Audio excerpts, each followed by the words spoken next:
Bismillahirrahmanirrahim. Thank you so much for inviting me once again, and you may be wondering why I'm smiling. I'm smiling because a lot of these things said about me are actually not true. And I find it amusing that people feel that way about me. Nothing special, I'm just a student of Islam, student of Muslim history, and trying my best to raise awareness about the great and magnificent Muslim civilization and its true achievements. Dawah is one of the ways we do that. Dawah is multifaceted. It comes in different forms and different shapes for different people. As I say, different strokes for different folks.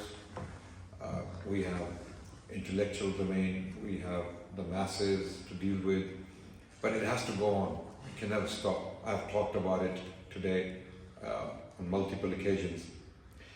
And I wasn't prepared for this particular interaction, but I will inshallah share some ideas I celebrate at the moment in my own mind, but when I do share these ideas, hopefully we'll find supporters. One of those ideas I discussed today with Dr. Ilyas and our other friends and brothers who were present is to establish Islamic museums. And one of the reasons why I love this particular library, last time when I came here, actually was the first time, if I'm not mistaken, I was fascinated by this idea. It is a very, very important aspect of the Muslim civilization, the great, forever living Muslim civilization. And one of the greatest achievements of the Muslim civilization was bookmaking, book production, book binding, book writing, calligraphy, transcribing manuscripts in their hundreds of thousands. And Muslims pioneered this field in unprecedented ways. What do I mean by that? The amount of books that were produced during the Muslim period of, let's say, 1,000 years is absolutely immense. Despite all the wars, all the catastrophes, all the burnings of libraries around the world, from Spain to Baghdad, let's say, we still have hundreds of thousands of manuscripts in global libraries that survive. And that indicates that Muslims produced an immense number of books. An immense number of books that we still find such a large collection of books around the world. Now, it is said that after the Catholic monarchs, Ferdinand and Isabella took the last stronghold of Muslims in Spain in the year 1492, over 1 million books were burned by the conquerors. Their intention was to wipe out any trace of Islam from the Iberian Peninsula. And in that burning, we have no idea what we may have lost. Okay, and even after that burning, we had 10,000 manuscripts in one of the Spanish libraries, and there was a fire in the early 20th century, early 1900s, that burnt much of that library, or much of that collection in Spain. I don't remember the exact location of that library. So why am I mentioning these things? To highlight the point that despite all that destruction and burning of books and removal of that legacy still survives and lives on. Very stubborn, very sticky legacy. You see, Islamic civilization was the flower that left its fragrance in the hand that crushed it. And that's the case to this day. Okay, it was a flower that was crushed repeatedly again and again. I mean, before 1492, we had the catastrophe of the Mongol invasions. So in 1258, we have Hulagu or Hulaku, who attacked Baghdad, and as a result, we lost the library of Baghdad. It is said in reports that books were thrown into the river Tigris, and the river became black. The water was black due to the ink that dissolved in that river. And the manuscripts found in that library could be, from the 1st century all the way up to that very period, 1258. So we lost a huge chunk of our legacy in books in that particular catastrophe, or during that particular episode of our history, the destruction of Baghdad. I'm a manuscript collector. I collect Islamic manuscripts, and the reason why I do that is because I believe this is our heritage. It has to be preserved and protected, and if it's not protected, it will be further lost, and our future generations will never forgive us for being negligent towards it. And we are criminally negligent collectively, not individually. Of course, there are exceptions. There are individuals who are very dedicated to this particular cause. In fact, some of them are non-Muslims. I cannot thank enough one person who's Jewish. He's from Iran. His name is Dawood Khalili. Dawood Khalili has one of the best collections of Islamic manuscripts. And we thank him for that, for preserving, collecting all those manuscripts for posterity. And even the British Museum, as bad as colonialism was, we are aware of colonial history, those who do read. One of the great things that came out of colonialism was the British Museum. Okay, many people complain about it, that a lot of the artifacts are stolen.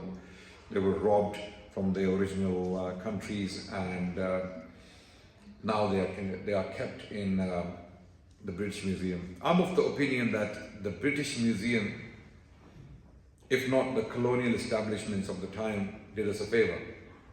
At least we can go and see these artifacts, well kept, preserved, protected, and if they are kept in the same way, they will be preserved for the future as well.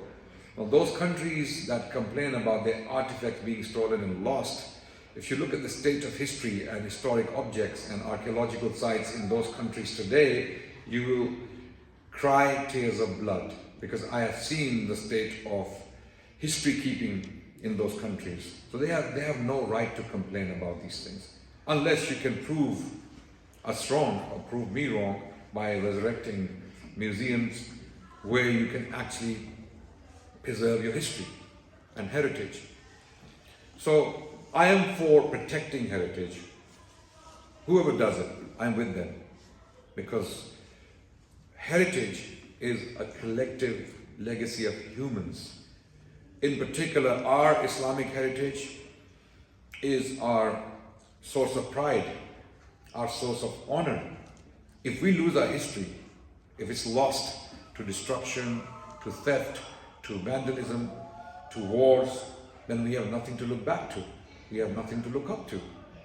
Allah subhanahu wa ta'ala tells us in the Quran in clear words, أعوذ بالله من الشيطان الرجيم سيروا في الأرض فانظروا كيف كان عاقبة المكذبين. Go in the land and see what happened to those who came before you.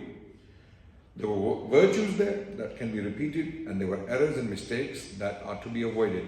If we do not have what was left behind by those who came before us, then what lessons are to be learnt?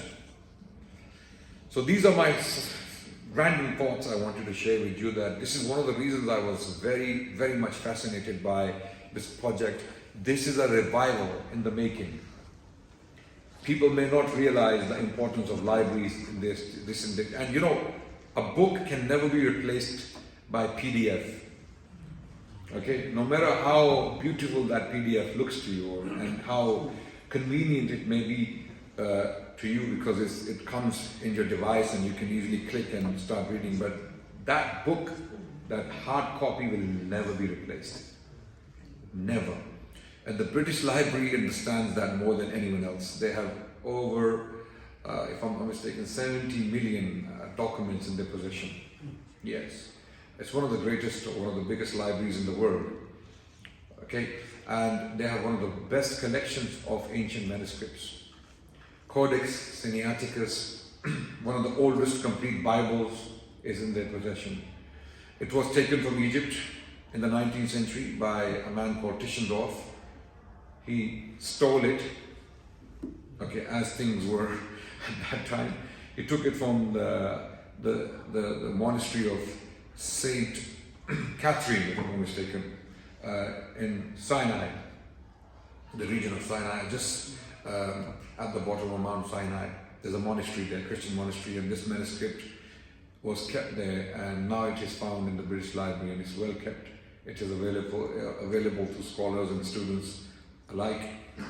Then they have other fascinating books. One of the oldest Qurans in the world is there. It is in the Hijazi script, well kept. People can go and see it, and other artifacts. And this is something we ought to do. We have to do for our future generations. This is something we have neglected. We have resurrected mosques upon mosques. Some of them, they look like palaces, right? Chandeliers, beautiful carpets, beautiful calligraphy and design and all of that. Beautiful. I mean, it's a great tradition to celebrate, no doubt. But let's make 2 or 3 less mosques and make museums instead. Make libraries where our youngsters, our future generations can come and take inspiration from what has been left behind by their predecessors. That's very important. A highly neglected obligation and duty, which is again going through a revival here, right here in front of you. Some of these books are absolutely fascinating. They are amazing because I have some of them in my library, my personal library. And I am fond of books, even though I haven't read most of them in my personal library. But the look of them, you know, I believe my children take inspiration from looking at those books, right? And when I die, my grandchildren, when they look at those books, at least thought, you know, gives me some sort of peace that they will think, oh, grandfather read all these books, right? So it's one of those things. Okay, so there is something. Minhaj al-Talibin, a manner from 1914. Wow, absolutely amazing. So this is an antiquarian volume which has been handed to me just now. Minhaj al-Talibin. It's a copy published in London in 1914. Now imagine, this is a Shafi book on Shafi jurisprudence by Imam al-Nawawi, rahmatullah alayh, and it's published in London in 1914. And this is an example how others have come forward to protect our legacy for us. And this is why I value even Orientalism, as negative as a tradition it was. They did some great things for us. Even Orientalists in the 19th century, many of whom lived in Germany and Britain, they did some great work for the Muslims to take benefit from. One of those works is Edward William Lane's Lexicon. I don't know if Dr. Ilyas possesses that particular collection, that dictionary, Lane's Lexicon. Sorry for putting you on the spot. You do it. You have it. Oh, great. I'm happy. Okay.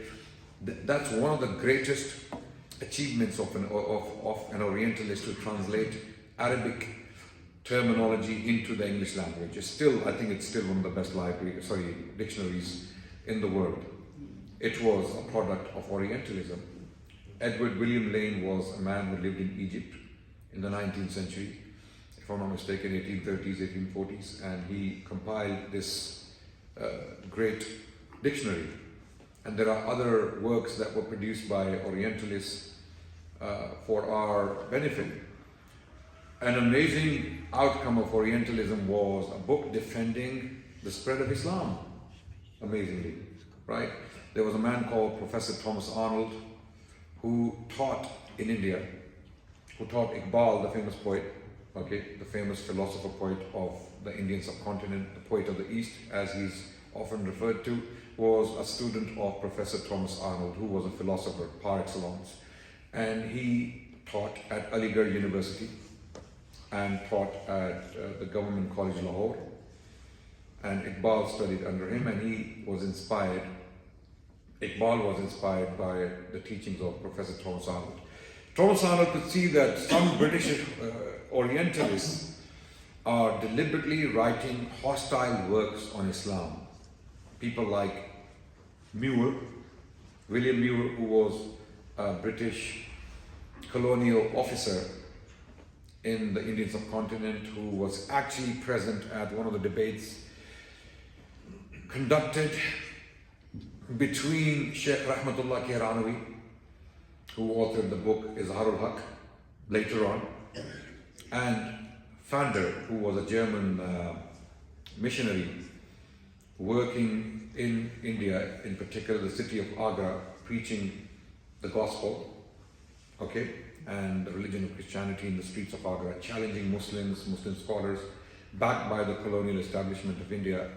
So one of the outcomes was this great debate in 1854 in the city of Agra. Very, very important historical event, directly relevant to your the legacy of your hero in South Africa, or from South Africa, Sheikh Ahmed Deedat.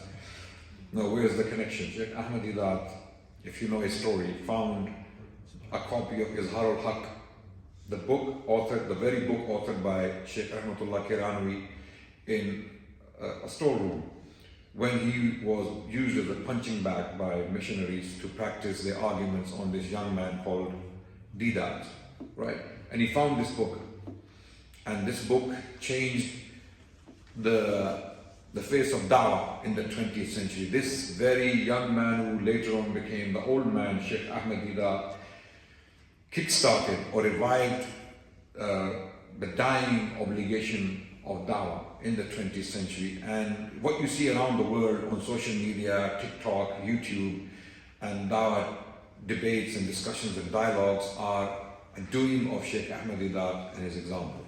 I have no doubt about that. Because most people I have met who are major Dawah figures in the world, they have been directly inspired by Sheikh Ahmed Deedat. So such was the doing of that book of Sheikh Rahmatullah Kiranwi, right? So coming back to William Muir basically was present in that very debate. It was a very disturbing experience for the British colonial establishment, as well as those who were of that persuasion. People like William Muir, who was a Christian missionary of a kind as well. He wrote a biography of the Prophet ﷺ in 4 volumes. He wrote a book on the history of caliphate, Muslim caliphate, starting from the 4 caliphs and going onwards. He wrote a history of the Mamluk dynasty in the 19th century. So he was very deeply involved in Orientalism, writing works on the history of Islam.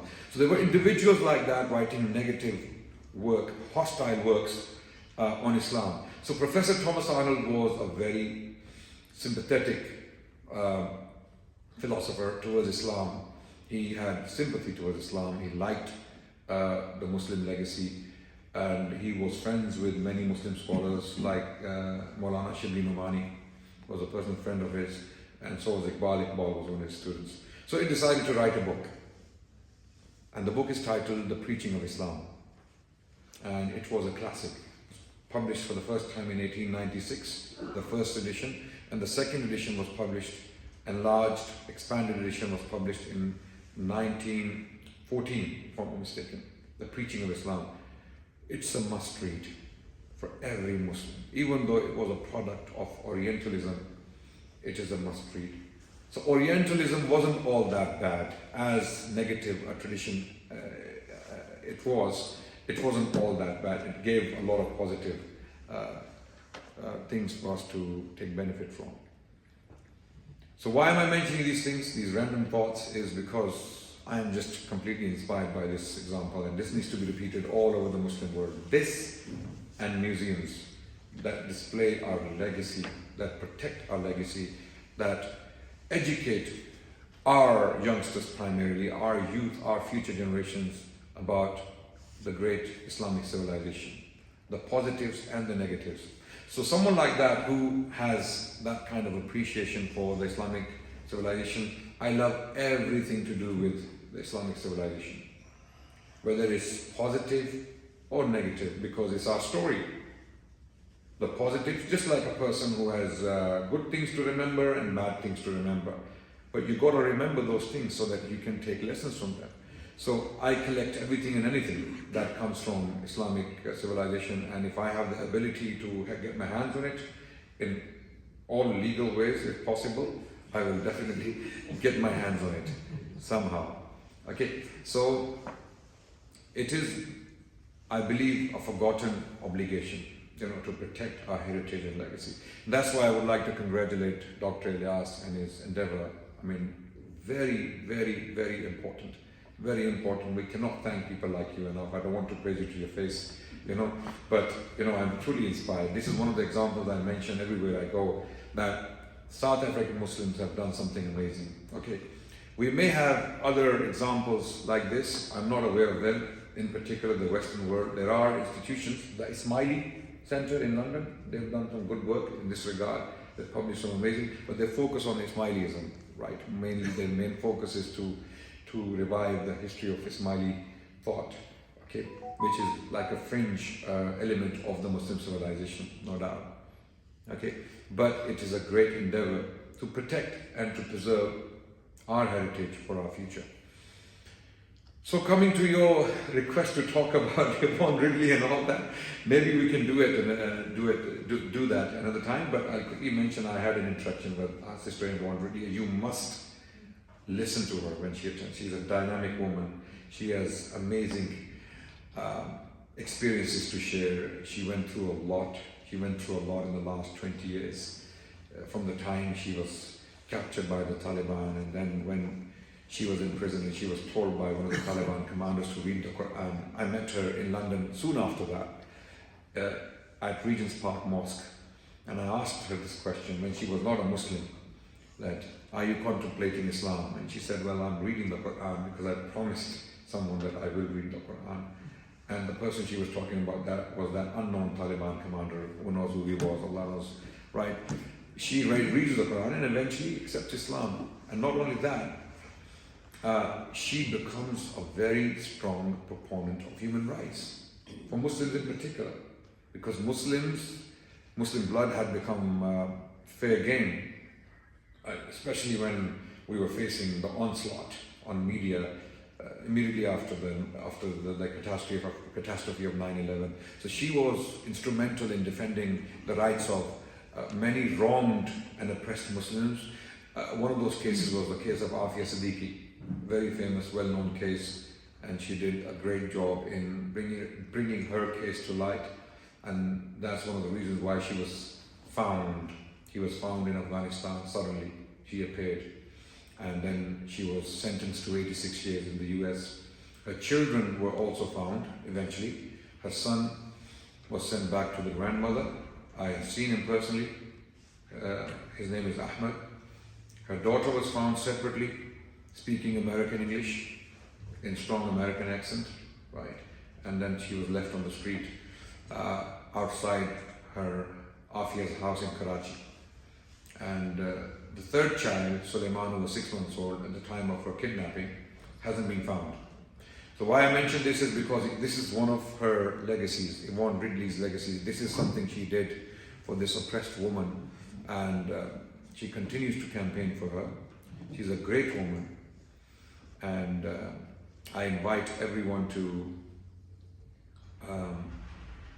listen to her, meet with her when she arrives, inshallah ta'ala. Definitely worth spending time with. On that note, please do forgive me if I was saying random things without planning a lecture or talk. So I love to talk about these things. I mean, I have a fascination with books, and I'm a keen book collector. Some old, some new, some recent, some not so recent, and also coins were mentioned earlier. So I am very, very, very fascinated by Islamic numismatics, to the extent that people who travel with me and who know me, they're smiling because they know how crazy, how mad I am about Islamic coins and preserving them. In fact, I'll quickly mention one of the gems I found. If I'm boring you, please do forgive me, but this is something I love to talk about, right? Everyone has different interests. So one of my interests is collecting, preserving Islamic coins, and they vary from place to place, time to time. Beautiful artwork on them. If you find early Islamic coins, you find Kufic Arabic on them, the earliest form of the Arabic language, right? Beautifully inscribed on these coins. And then when you move forward to the Abbasid period, from the Umayyad period, the coins start to change, and the Arabic script becomes more stabilized, more elegant in its form. So it's more kind of square and more round and more artistic, right? When you move forward, and by the time you get to the 10th century CE, some of the most beautiful Islamic pieces of Islamic art you will find are on coins. This calligraphy, those die engravers, those money makers, because these were hammer-struck coins, silver and gold.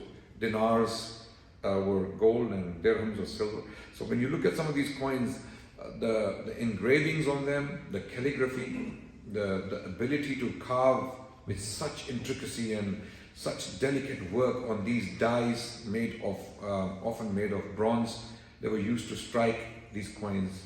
Coins would be warmed, they would be basically, they would be made hot, and then this piece of gold would be put between two dies and hammered. So you would see the inscription on them. So it's a huge field that is neglected. By the way, people think numismatics is just a joke. People who collect coins are just kids who haven't grown up, right? That's not the case, okay? Some of these coins are worth millions of dollars if we talk in monetary terms, which is what gets the attention of most people nowadays, right? Yeah, not the historic value, but the monetary value, right? You can find coins, Islamic coins, worth millions of pounds, millions, British pounds, right? There is a coin which is very rare from Abdul Malik bin Marwan, the Caliph. It's called the Standing Caliph. The Standing Caliph. It was one of the earlier examples or experiments conducted by his moneymakers, that the Caliph is shown standing with the sword, right? And there is an inscription around him, La ilaha illallah wahdahu la sharika lah. Okay, and then on the other side you find the date. So it was a copy, or the inspiration was taken from the Byzantine, the Roman solidus. That's why they experimented. And then came the fully Islamic reformed coinage in the year 77. And I have a gold dinar. I'm privileged to have a gold dinar from the very next year, 78 Hijri, which is one of the earliest Islamic coins in history, nevertheless. So there is a lot we can learn from coins. Absolutely amazing amount of history and information. In fact, we have physical evidence on Islamic coins of Islamic prayer. You see a lot of these critics. We have a tradition of hadith. We call it the hadith science. A lot of Western historians and scholars, they question the veracity of the hadith tradition. So this hadith tradition is not trustworthy. Okay, why? They give their reasons. And our scholars, on the other hand, Islamic traditional scholars, they argue that it is trustworthy. It is not only trustworthy, it is one of the most powerfully preserved historic traditions in human history. Okay? But amazingly, our hadith tradition is directly supported and confirmed by material evidence, such as inscriptions on rocks in the Arabian Peninsula, manuscript evidence from the 1st century of Islam, and coins. You may be thinking, coins? How? Well, apart from finding Quranic verses on these coins from the 1st century, we find Islamic rituals depicted on some of these coins. So there is a coin minted in the year 74 Hijri in Iraq by an Umayyad governor called Bishr bin Marwan, who was a brother of the Caliph Abdul Malik bin Marwan. On this coin, which is basically made upon a Sassanid model, because Persians were Sassanids. The Sassanid Empire was, of course, dismantled by the early Islamic invasions, and the coinage was kept pretty much the same. Early Muslim rulers, governors were very pragmatic about these things. They didn't come in and they didn't start to introduce their own economic order. They didn't change the currency. They kept the currency the same. And then initially they started to add Bismillah on the margins of these Sassanid coins to denote that this is an Islamic issue, not a Sassanid one. But later on, other experiments were conducted. One of those was Bishr bin Marwan, 74 Hijri, minted a dirham in Iraq to basically signify the supremacy of the Caliph in Damascus, who was Abdul Malik bin Marwan. How was that demonstrated? The Caliph is seen to be leading prayer, salah, right, on that coin. And he has two attendants or muqtadis, what we call muqtadi, the ones who pray behind the imam. So he had two followers on this coin. You can see them depicted. So the Caliph is raising his hand to start the prayer, what we say, Rafal Yadain, when you say Allahu Akbar, we raise, the Imam raises his hand. And the followers have their hands folded on their breast, on the chest, right? So this is clearly depicted on the coin. Not only that, they have beards. They're shown to have beards, okay? And their clothes are above their ankles. I mean, which is a fiqh opinion, right? Nowadays, people wear their clothes above the ankles, right? So the caliph has his clothes above his ankles, right? And he's raising his hand. And now, in the hadith literature, we are told in collections like Bukhari and Muslim that the Prophet prayed, and when he started his prayer, he raised his hands and split his fingers like that, okay? And raised his hands up to his shoulders, right? This is what the hadith literature tells us. And we see that depicted on the coin. So the caliph is raising his hands up to the shoulders and the fingers are split. They are actually shown split on the coin. So what does this show? This shows that our salah described in the hadith literature is exactly how it was practiced in the first century of Islam, very close to the time of the Prophet, while his companions were alive. 74 Hijri, many hundreds of companions were alive, including people like Anas bin Malik was alive. He died in 94, he died 20 years later. So coins are not to be belittled and ignored anymore. Ladies and gentlemen, brothers and sisters, they can teach us a lot. They can teach us the amount of history we cannot imagine. They are neglected. They are highly neglected by our traditional scholarship. And this is a field we need to explore more carefully, and we will find many more wonders hidden in them. Thank you so much for listening to me. I don't want to go on talking about my personal interests and my fascinations. I hope you took some ideas from me, and inshallah, hopefully we will continue to work together to make this world a better place by promoting book culture and our heritage, its preservation. Thank you so much. Assalamu alaikum wa rahmatullahi wa barakatuh.